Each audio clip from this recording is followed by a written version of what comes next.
ઇલેક્ટ્રોલ બોન્ડને લઈને ગુજરાત કોંગ્રેસે પણ કેન્દ્ર સરકાર પર પ્રહાર કર્યા છે તેમજ ઇલેક્ટ્રોલ બોન્ડને ભયમુક્ત ભ્રષ્ટાચાર ગણાવ્યો હતો। કોંગ્રેસના એકાઉન્ટને ફ્રીઝ કરાયા હોવાનો આરોપ લગાવ્યો છે। પ્રદેશ કોંગ્રેસ પ્રમુખ શક્તિસિંહ ગોહિલે કહ્યું છે કે કોંગ્રેસ લોકો દ્વારા આપવામાં આવેલા દાનથી ચૂંટણી લડવાની હતી, પરંતુ તે 11 એકાઉન્ટ ફ્રીઝ કરાયા છે।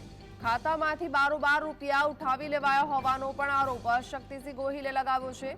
તેઓએ દાવો કર્યો છે કે આજથી 7 વર્ષ પહેલા કોંગ્રેસ પાસે રૂપિયા 115.32 કરોડ રૂપિયા ફંડ હતું।